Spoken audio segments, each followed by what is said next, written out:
Mamaya pag-uusapan natin parang Eli na nabanggit mo kanina, no, yung Child Protection Unit, ang TEL-CPU project yung project na to. Ano ba Alam to? mo, paring Olan, nakakatuwa itong susunod nating bisita dito sa ating programang Presinto 594. Alam mo, baka masi MMA pa tayo dito eh. Miski tandaan mo tong unit. Naka-record ba to? Paulo Villena, tandaan mo to I-record nyo to. Kasi baka ito isa sa mga maging pinakamagandang episode ng Presinto 594 sa kasaysayan. Hindi, kidding aside. Oo. Hindi naman sa nagbibiro talaga, pero parang gano'n na rin. Ito kasi Kasi kahapon, mayroon tayong in-interview dito na yung bata, 13 years old, binaril yung tatay niya sa Cuenca, Batangas. At ang alegasyon, siya ay biktima ng pangmumulestya, kaya raw niya nagawang patayin yung ama. Yun nga eh. At parang Olan, nagkataon naman na nakikinig din sa ating programa yung isa sa mga opisyales nitong Child Protection Network na maaaring magbigay ngayon ng mga impormasyon at mga kaalaman sa ating mga magulang, sa publiko, lalo na doon sa mga kabataang nasa wasong pag-iisip na o mga biktima ng pangmomolestya, kung ano yung mga basic, ano yung saan kayo pwedeng lumapit, ano yung unang pwede nyong gawin. Kasi tulad po ng palagi namin binabanggit, karaniwan pong nagiging problema ng mga biktima ng pang-aabuso ay yung matinding pagkikimkim nila at paglilihim nito. Kasi natatakot sila sa pagbabanta na ginagawa ng mga taong nang gumagawa nito. Sabi ko nga parang Olan, di ba? Ayaw naman natin sabing buti na lang doon sa nangyaring ng momolese, nangyari sa kanya yun. Pero hanggat maaari, ayaw natin minamamatay. Pero itong guest natin na to, talagang eksperto ito parang Eli. Mamaya malalaman natin yung mga pinapakita mga senyales siguro, no? Pwede natin itanong siguro yun. Siguro miski, baka pwede na nating abalahin. Meron akong sinend sa yung isang number, mas malinaw siya to. Para malaman natin kung ano ba talaga yung mga... Baka kasi mamaya, tama ka, yung tahimik, di ba? Yung hindi nagsusumbong, kinikimkim yung kanyang sama na loob dahil sa pang-abuso sa kanya, di ba? So tayo bilang mga nasa paligid nitong mga biktima na ito, pwede nating malaman siguro kung ano yung mga senyalis na ipinapakita nito para tayo na mismo rin ang gumawa ng paraan. Mahirap kasi minsan na nagmamarunong at tulad nito paring Olan. Ako palagi ako nagmamarunong sa programang ito. Ang dami ko sinasabing mga payo, pero ang ganda na sinasabi mo parang Eli, alam mo ba? Tama yun kasi naka-record to pang ano to. Pag si MM, paano bilyan na pinapagalan namin yung pagsasalita namin para medyo maging Hindi. Kahit ako ginaganda ko yung salita Huwag ka muna mag-joke na mga below the belt. Ba ako? Hindi. Kasi, di ba, karaniwan po kasi mga kapuso, kapag kami po ay nagko-cover ng mga ganitong klase ng mga kaso o report, hanggat maaari, hindi po talaga dinidisclose yung mga itong insidente unless, kasi sensitibo po ito, unless humiling yung pamilya ng biktima na baka pwede po kaming manawagan. Kasi kung nagtatago yung kriminal o yung suspect na gumawa sa kanila. Kasi importante rin po itong trabaho namin, paring LA, doon sa mga, para ma-resolve ang isang kaso. At eto pa paring Olan, isa rin sa mga matinding, isa rin sa mga karaniwan nakikita nating nangyayari dito, bago pa nakapagsusumbong sa mga otoridad yung isang biktima ng pang-aabuso, sinasabi nila, sir, kami po ay ilang beses nang nabiktima. Pero bakit ngayon lang kayo nagsusumbong? Bakit? Sa tingin nyo ba seryoso yung taong sasabihin papatayin yung nanay mo o yung pamilya mo kapag ka nagsumbang ka? Sa takot. Di ba? Yung takot na mawalang, di ba? Yung patayin ng nanay. Yung laging panakot papatayin ko nanay mo. Di ba? Ganun. Papatayin kita. Doon pa lang, syempre. Ayan. Sa mga kapuso natin, narito na po yung ating bisita ngayong gabi. Ito po siya po ang project officer ng TEL-CPN o yung Child Protection Network ng Child Protection Network. Ng Child Protection Unit ng Child Protection Network ng Philippine General Hospital. Kasama ho natin sa kabilang linya si Dr. Marian Joy Maritana. Doc Maritana, magandang gabi po. Welcome po sa DCBB. Olan Bola po ito at Luisito Santos. Magandang gabi po, Sir Luisito and Sir Olan ng DCBB at lahat po ng nakikinig sa atin ngayong gabi. Yes, ma'am. Ma'am, maraming salamat po sa pagkakataon at kami po ay nagpapasalamat dahil po kahapon, kasi meron po kaming sensitive case kahapon na nagkataon naman po na kayo po ni Sir Lieutenant Colonel Rod Maritana ay nagkataon pong nakatutok din sa aming programa, ma'am. Doc. gustong imbitahan dito sa programang ito. Totoo yan. Oo, kasi gusto rin po namin talaga makakausap dito ng isa pong eksperto sa larangan nga po ng pagtugon sa mga ganitong klase ng mga kaso, bukod po sa PNP. Kasi dati, panay naman ang interview natin sa Children and Women's Desk ng PNP. Tingin mo tayo ng background dito sa inyong itong Child Protection Network, Opo. ma'am. Ano po ba talaga ito? Ano po nature nito, ma'am? Opo. So, bali po yung Child Protection Network Foundation po, bali po isa po siyang non-government organization po na ang goal po namin ay magbigay ng child protection services sa lahat ng kabataan po at saka po i-equip yung lahat po ng mga mamayan natin na gumaling po dun sa pagresponde sa mga child protection cases po natin. Oh. So marami po kaming mga training, tapos po nagbubuo po, nag-establish kami ng child protection units sa iba't ibang hospital po at syempre po sa mga barangay po natin na mas malapit po sa mga bata. Oh, tama po yun.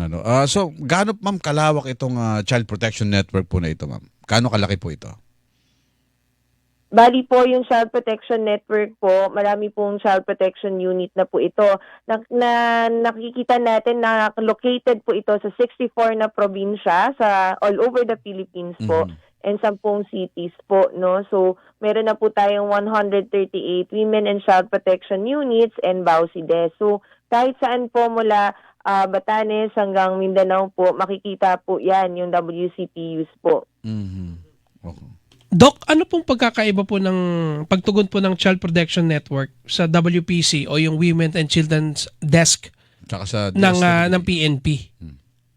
Opo. So, bali po ang mga child protection units or women and children protection units po ay nakatalaga po ito sa hospital. So, maaari pong dalhin ang bata po or ang babae po na nakaranas po ng violence against women and children cases po. At ang pagkakaiba po nito, no, kami po ay nakasentro sa pagbibigay ng iba't ibang serbisyo, medical, social services, mental health services po, no, lalo-lalo na po yung mental health services. Saka po social services, no. So, yung mga pumupunta po sa amin, maaari silang kumuha ng iba't ibang mga serbisyo po. Hindi lamang po para makapagsampa ka ng kaso, no. So, kung ayaw niyo po magsampa ng kaso at this moment, maaari po silang bigyan pa rin namin ng mga medical services, mga gamot na kailangan po nila, or mental health services po na madalas po, yun yung mas kailangan po ng mga bata at babaeng biktima po nito. May bayad po ba ito, ma'am? Siyempre, madaming tatanong po dyan, di ba po? Opo, no. So sa amin po wala pong bayad. Libre po ang serbisyo natin sa Women and Children Protection Units po, no. So wala pong bayad yung mga doktor natin doon, no, at yung mga ibang pangangailangan po natin na kaya pong ibigay ng ospital at ng unit po, wala pong bayad po yan. Ayun. Ma'am, kasi minsan kasi pag ito ba yung may biktima po ng pang-abuso, dinala sa ospital, i-refer kagad po ba sa inyo o kailangan magtanong dun sa mga staff ng hospital kung nasaan po yung Child Protection Network po? Yes po. Bali po kapag sa hospital, ang tawag na po natin doon Child Protection Unit. Pero sa iba nating mga hospital, iisa lang po yung Women and Children Protection Unit sa yung pang women and sa pambata po iisa lang, no. So ang kailangan lang po ay maaari pong tanungin, maging proactive po ang ating mga magulang at ang ating mga bata na tanungin kung mayroon po bang Women and Children Protection Unit doon or CPU para po madala po sila doon or ma-refer po sila. Halimbawa, ma'am, hinala pa lang, gusto lang ipa-assess dun sa Child Protection Unit, ma'am, pwede po ba yun, ma'am? Opo, pwede po yun, no? So, any cases po na may hinala po na sa abuse po, maaari po nating ipadala sa Child Protection Unit. Tapos, meron po mag-i-interview doon, either nurse po or social worker, para matingnan po kung ito po ay kaso talaga ng pang-aabuso na sakop po ng Child Protection Unit. Maaari din po sila tumawag sa helpline, sir, para hindi din po masayang yung punta nila. Pwedeng tumawag po sa Child Helpline ng Child Protection Unit para po masigurado po na may entertain sila at kung kaso na po ba ito talaga nasakop ng Child Protection Unit. Sige, ma'am. May number po ba kayo, ma'am, na pwede natin ibigay sa ating mga kapuso? Baka may mga nakikinig dyan na nangangailangan po. Okay po, sure po, sir. Sir, bali po ang Child Helpline number po ng PGH Child Protection Unit ay 0968-731-1037 0996-873-1032. No? So, ito po yung number namin. Ulitin ko po, 096... sige po, ma'am. Apo? 0968-731-1032. Okay. Paring Olan, sinend ko din kay Sir Paulo Villena yung ating ngayon social media manager natin dito. Opo, ma'am, Itong hotline nila, itong child helpline nila para sa mga nanonood sa ating Facebook Live, kasama na namin, ma'am, sa ano to. i-appear natin dito upang sa gayon yung mga nakikinig sa atin. Kasi halimbawa, maganda to ma'am kasi halimbawa, wala talagang pagkakataon na pumunta sa ospital, pwedeng tumawag, pwedeng doon pagpakonsulta, tama po ba? Ma'am, tatanong ko lang Apo, Apo? Sige po, ma'am, baka may dagdag po kayo. Opo, ang child helpline po, isa po siyang number na kung saan pwede po kayong tumawag. Tapos po, ito po ay pamamaraan po na pagtugon natin. So, ibig sabihin po, pwede namin mabigyan ng guidance o kaya po instructions kung saan po pupunta yung ating mga kabataan o ang ating mga pamilya na may concern po dito at saan po pwedeng humingi ng tulong po. Ma'am, anong sistema po, parang Eli, anong sistema pong ginagamit ng Child Protection Network on unit, no, sa mga ospital para doon sa mga biktima ng pang-aabuso? Ikukumpara kayo doon sa ibang ahensya ng gobyerno na nagbibigay din ng ganitong tawag dito, paraan para mapaabot o mapagaling itong isang biktima po. Opo. So, bali po sa amin po ay multidisciplinary, no? So, ibig sabihin po ng multidisciplinary, meron pong doktor na tumitingin po dun sa bata. Mayroon din pong social worker, no? So, ang Child Protection Unit po, or Child Protection Network, kami po ay nakikipagtulungan. Very important po sa amin na mag-collaborate sa iba't iba pong mga ahensya tulad po ng PNP, no? So meron kaming staff na nakatalaga po sa mga CPU na mula sa PNP, katulad sa PGH po, no. Tapos meron din naman po na meron din kaming mental health persons, no. So ibig sabihin po may psychologist kami. Madalas po kasi, 'di ba, talagang mahirap yung pinagdaraanan ng mga biktima po ng pang-aabuso. So meron diyan yung mga gusto po magpakamatay, ayaw nang mabuhay. So yun po, nire-refer po agad namin yan sa psychiatrist natin at saka po sa psychologist. So ang pinagkaiba lang po nito, siguro naman po hindi naman nagkakaiba. Ang amin lang po ay meron para siya one-stop shop po, no. Pagpunta ng bata doon, nandun po lahat. Tapos po, yun, meron kaming referral po, no. So after po makita sa amin, pwede po namin silang i-refer sa local government unit, no, na social worker po. Yun po yung magmo-monitor sa mga bata at babae sa kanyang komunidad po. Pwede din po namin refer po sa police. Kami nagbibigay po ng medical legal certificate po na kailangan para po maisampa din po sa kaso nila. Ayun. Ito, Doc, gano'n na, batay po sa inyong assessment, mga pag-aaral, gano'n nakatindi yung, lumalala ba ang pang-aabuso, insidente ng mga pangmomolesya sa mga kababayan at kabataan, lalo na sa panahon ngayon? Actually po, yung isang sagutin, opo, no? So, mas gusto nga po namin kapag mas tumataas yung kaso kasi ibig sabihin po nun, maaari po, nang ibig sabihin nun, mas marami na po nagiging aware sa mga serbisyo po natin, no? So, kung tumataas po, for example, sa isang barangay na tumataas yung kaso doon ng child abuse, no? Minsan sasabihin nila, natatakot silang i-report na mataas. Pero, ibig sabihin po nun, yung mga bata doon or babae, na-encourage na po silang mag-speak up, no? Na magsumbong at lumapit po sa barangay, kaya nare-record. Sa isang banda naman po, nakakakaba din yun, no? So, lalo na ngayon, may online po tayo, dumadami na rin po. Marami pa po tayong hindi nakikita na mga form ng pang-aabuso na hindi pa rin nakakapagsumbong, no? Marami yan. Minsan nakakikita na lang ng mga pulis yan or dinadala na lang sa amin yung mga bata na biktima po ng pang-aabuso. Ma'am, so, mahirap po. Paano po yung sinasabi nilang pang-aabuso online? Paano siya nag-ooperate? Kasi may binabanggit din po yung Child Protection Network na ikinababahala po ninyo yung pagpasok naman ng artificial intelligence, yung AI sa pang-aabuso. Paano nangyayari yun? Saka paano nakaka-apekto sa bata kung sakali man? Kasi hindi ko ma-imagine Paano yung pang-aabuso? Paano sila naaabuso sa pamagitan ng online at lalo na itong pinangangambahan naman pagpasok ng artificial intelligence o yung AI? Opo. Bali po meron tayong tinatawag na online sexual abuse and exploitation cases po, no. So, yun naman po ang ginagawa po minsan yung mga bata po ay ilalagay sila sa harap ng camera po, kukunan sila ng nakahubad or minomolestya po ng ibang tao. Tapos po itong nakuhang film po, no, ikakalat po nila sa internet o kaya po ibebenta po nila sa mga foreign land, no. So, yun po yung isang pamamaraan, no. Yung iba naman po, ginagamit naman po kunwari yung messenger para po i-blackmail, no. So sabihin ng kunwari po boyfriend niya, inabuso siya, no. Tapos sabihin po, ikakalat ko yung mga Yan. videos natin, Oo. no, pag iniwalayan mo ko. Yung mga ganun po na pangyayari. Yung AI naman po, kung hindi naman po kami nagkakamali po, no, maaari din po na yung picture po natin, no, so naka-picture ka, pinost mo sa Facebook.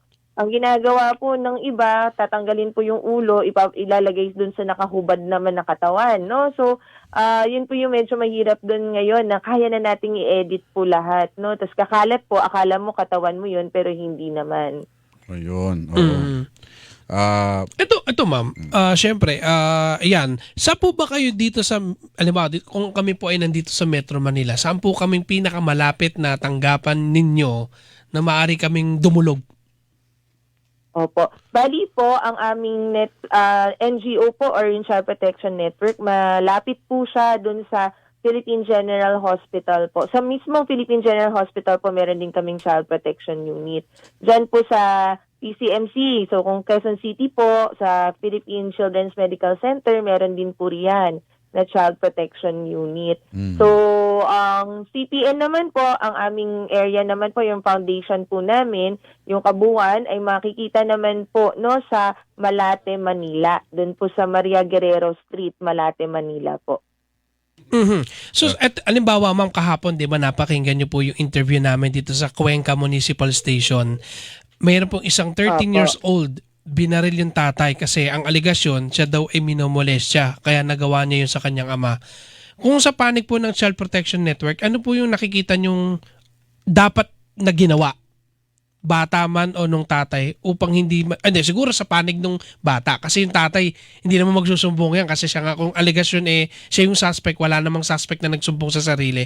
Ano sa tingin nyo dapat yung ginawa sana ng bata? Kasi ang problema kasi dito yung future ng bata kasi nga nakapatay ka, kung sakali man masintensyahan ka, pagka tungtong mo ng hustong gulang, di ba, malamang ikukulong ka na niyan.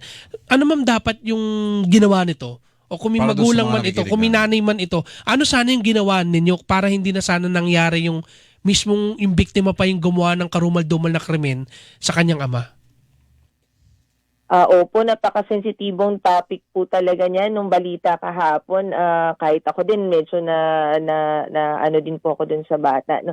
So yung mga ganito po kasi maraming pinagdadaanan po yung mga batang biktima ng abuso. Maaring natatakot po talaga sila. At saka syempre po natatakot sila magsumbong kasi minsan tinatakot naman po sila na baka patayin sila o kaya yung mga mahal nila sa buhay. Ang akin lang po mapapayo ko po, Sir LA saka Sir Olan, no.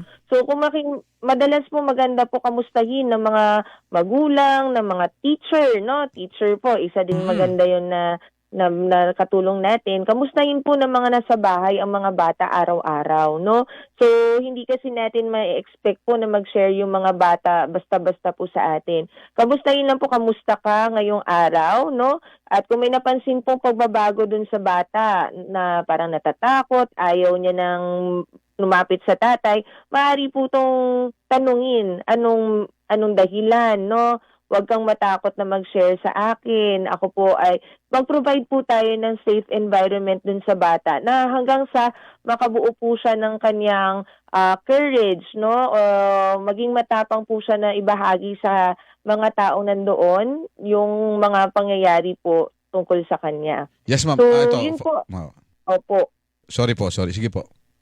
Apo. So yun po sir, no. So titingnan po natin yung mga iba't ibang red flag, no, sa tingin natin nagbago yung bata, hindi na kumakausap, hindi makatulog, iyak ng iyak. May mga behavior po siya nag-iba na parang hindi natin ma-explain. Pero may ibang bata po na honor student pa rin sila, parang walang nagbago. Kaya maganda din po talaga na kausapin sila, tanungin. Tapos po kapag nalaman po nila, paniwalaan po ang bata right there and then. And tumawag po sa child helpline, pumunta po sa barangay, sa police po natin, and sa local government unit, social welfare office, or sa mga ospital para po matugunan po agad. Ayun nga po. Yun nga po yung follow-up ko sa tanong, no, yung paano yung mga senyales. Parang Erina, ang isang bata ay biktima ng pang-aabuso. So ma'am, binanggit nyo na nga po yung pagiging tahimik, magiging malayo dun sa kung sino man membro ng pamilya na kung saan nakakaranas siya ng pang-aabuso at hindi makatulog. Ma'am, tama po ba yung mga ganun, ano? Opo. May iba naman po, Sir Olen, na naman, parang walang nangyari dun sa bata. Oo. So, ang hirap Marunong din magdala. po, opo. Marunong po siya, tapos talagang parang hindi makita dahil nga takot po siya kung ano man yung mangyayari. Parang walang nangyayari sa kanya, no? So, malalaman lang po yan kapag natanong or may magkakaroon po siya ng oportunidad na magbahagi nung araw niya. Yes, ma'am. Itong yung nangyari sa bata kahapon. Paano ito, ma'am? Paano nangyari ito? Nag-ipon ba siya ng galit? At nagawa niya yung ganong krimen? Para, di ba, kahit paano, tatay mo pa rin yun. Siyempre, di ba po? Ano pong naranasan itong bata to? Labis na pang-aabuso po ba ito? Kasi, Batay sa assessment nyo lang, batay doon sa kwento ni Hepe kahapon, ma'am. Ito po, sensitibong topic po ito at marami pong pwedeng dahilan yan na medyo mahirap po talaga sabihin until sa malalaman natin kung ano talaga po yung nangyari. Ganun pa man po kung ganyan man po, dalhin lang po nila din talaga sa mga ahensyang makakatulong para mas maproseso po yung pangyayari. Yes, ma'am. Alam mo sa naging ito sa mga binigay na detalye nitong si Doc Maritana. Basic lang talaga para yung bata makapagsumbong kagad o makapagreklamo, tamang komunikasyon. Kailangan kasi ang problema kasi minsan yung mga magulang pa mismo yung totoo ba yan? Baka mamaya ganyan. Minsan magulang pa mismo nang gagaling yung pinagdududahan yung binibigay na sumbong ng isang anak. Minsan baka mamaya lalo na ito madalas din to sa mga nako-cover ko, yung mga batang nagsusumbong sa mga nanay nila kasi ngayon, di ba yung nanay, minsan hindi naman biological father yung nagpapalaki. Minsan iyon yung maraming, di ba may mga ganong kaso na yung mga tiyuhin, ama-amahan, stepfather yung mga nang bibiktima ng pang-aabuso, di ba? Papaniwalaan pa yung... So sinasabi, minsan yung mga magulang, nanay, hindi pinaniniwala yung sumbong ng anak kasi baka ang sinasabi nila, ayaw mo lang naman talaga to, ayaw mo lang sa tito mo kasi nga gusto mo pa rin yung daddy mo pa rin yung kasama mo. May mga ganun, ma'am, di ba? Tapos, isa rin po siguro, ma'am, din dito, factor din talaga communication kasi baka yung mga magulang abala sa trabaho. Ngayon pag-uwi, gusto maglabas ang sama ng loob ng anak, gusto magsumbong, dahil nga pagod, hindi, sige, bukas na. Nawawalan, ma'am, ng komunikasyon. Isa pinakamabigat na Opo, tama problema. po kayo dyan. Pwede na kami, ma'am, maging tauhan po ninyo dyan sa Child Protection Network. sa dami din po kasi ng mga nako-cover namin at nagiging sumbong din sa amin ng mga magulang, ng mga bata, kwento ng mga bata at yung binabahagi din po mga impormasyon ng mga women's desk. Talagang nakukuha natin. Nakatutok tayo sa mga bata, ma'am. Ito, doon sa mga babaeng inaabuso rin, kasama rin po doon, di ba po? Mga battered wife, mga Opo, ganyan. pwede po. Yun, Opo, pwede naman po. Opo. Ginugulpi ng asawa dahil hindi marunong makisama, hindi marunong magluto, mga ganun. Eto, ma'am, siguro para sa kaparan ng mga kababayan nating nakatutok sa atin ngayon na baka ito na siguro yung turning point, baka pwede na ako humingi ng tulong. Ma'am, sa panig po ng Child Protection Network, may mga programa at aktibidad ba kayong mga nakalatag para, yung mga seminar na ganyan? Ngayon po ba, may mga gagawin po ba kayong mga programa para po magbigay ng mga karagdagang kaalaman sa mga nanay, sa mga magulang, sa mga bata na pwedeng daluhan at makakalap po ng mga kaalaman po mula po sa inyong tanggapan, ma'am? Opo. Meron po, no? So, meron po kaming Facebook page na Ako Para sa Bata po. Yung Ako Para sa Bata po na Facebook page, naglalaman po yun ng iba't ibang webinars, no? Na recorded videos patungkol po sa child protection, no. And yung nakaraang taon lang po tungkol naman po ito sa mental health, no. Paano po natin mabuboost yung mental health or ma-ensure po yung mental health ng mga kabataan. So marami po silang matutunan doon. Kung gusto niyo po manood ng reels, ng videos po no, sa Facebook, ito po, pumunta kayo sa Ako Para sa Bata para panoorin po yung mga videos namin, no. So isa din po, maaari din pong bisitahin ang aming website po, no. childprotectionnetwork.org. Doon po lahat ng mga social workers, teachers, kahit sino po, police, kahit po yung ating mga reporters po, kayo po maaari din po doon, yung kahit kami mga kapwa-doktor namin, may mga training programs po tayong available for free sa ngayon po, no, online na maaari po ninyong kunin at your own time, at your own pace po, no. So, may certificate din po ito, mga online training programs po natin about child protection po. Ayan, napaka-importante rin sa mga media rin. Ma'am, no? Buti na lang binanggit niyo yan na may meron din kayong mga ganon para sa media. Kasi Sana, iba, sana maimbitahan niyo sensitibo. po kami dyan na Doc upang sa gayon magkaroon din kami ng iba pang mga karagdagang kaalaman sa pagko-cover ng ganitong mga sensitibong issue, ma'am. Kasi ma'am, minsan talaga pagka mga lalo na Kasi minsan, ma'am, tama, parang Ellie, minsan kasi, ma'am, hindi mo namin maiwasan mag-interview ng mga naabuso eh. Di ba po? lalo na minsan pagka Hindi namin minsan alam kung anong halimbawa, tatanong namin. pagka nag-viral yung isang storya, kailangan mo i-follow up. Minsan pinapakuha yung storya. Actually, alam naman natin dito sa GMA. Alam naman natin, sabi ko lang. ma'am, sineshare naman namin sa inyo na dito sa amin sa GMA, dito sa DCWB, meron naman po kaming talagang tamang proseso. Meron po talaga sumasalang po talaga sa Meron kaming kaalaman. matinding pagsisiyasa at matinding pag-aproba ng aming desk, ng aming news manager bago po naming ilabas ang isang issue, isang balita. Lalo na kung talagang sensitive yan, talagang confidential yan, hanggat maaari kami hindi na namin sinasaalang-alang yung storya. Ang mahalaga talaga dito, Yung protection. yung protection talaga ng isang biktima ng pang-aabuso. Ba't ba nagdedepensa kay Doc? Opo, maraming salamat po sa inyo kasi yan din po talaga yung gusto namin, no? Yung child protection po talaga is everybody's concern. Kaya magtulong-tulong po talaga tayo, no? Kahit po yung media, napakalaki po ng role niyan para maprotektahan po yung privacy and confidentiality ng mga bata, no, at mga kaso. So maraming salamat po dahil dun sa ginagawa ninyo. And kami naman po dito sa Child Protection Unit para hindi lang din po matakot yung ibang tao kasi minsan nahiya po sila baka kumalat sa mga barangay nila. Lahat po ng mga kasong tinatawag sa amin or dinudulog po sa amin ay private, may privacy and confidentiality po talaga. Ayun. Hindi namin yan sineshare, hindi namin yan nilalabas po kahit kanino. So kahit po may media pang kumatok doon, hindi din po natin yan ilalabas, no? Kasi yun nga po yung ating mantra po. Kaya nagpapasalamat din po kami dahil binigyan niyo po kami ng oportunidad na mag-inform po, no, at ma-share po yung advokasya po nila Dr. Madrid po, ang aming Executive Director po sa Child Protection Network. Ma'am, asahan nyo, tatawag po uli kami sa inyo at hingi kami ng siguro ng mga, pag yung may mga sensitibong issue na may kinalaman po sa mga inaabuso mga bata o mga babaeng inaabuso. Ma'am, baka kailangan namin ng tulong ninyo, tatawag po kami uli sa inyo, ma'am. No? Kung okay lang po sa inyo. Salamat po. Maraming salamat po. Ayan po. Maraming salamat din po sa pagkakataon at oras na pinagkaloob niyo po sa amin. Regards po kay Colonel Maritana. Kung nasan po siyang ngayon, sana po nasa mabuti siyang kalagayan po. Oo. Opo, kasama ko po siya ngayon, sir. Talagang tinitrain din niya ako. Nandiyan pala, kaya pala ma'am talagang plakadong-plakado na ho yung ating pag-uusap mo.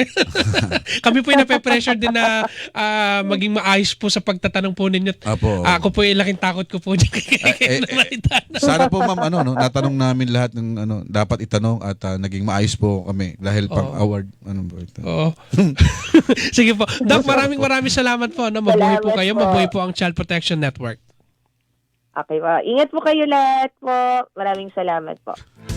Mga kapuso, niyo pong napakinggan si Dr. Marian Joy Maritana, ang Project Officer ng Child Protection Unit ng Child Protection Marian Joy Maritana. Network. Doktor. Kinikilingan, walang pinoprotektahan.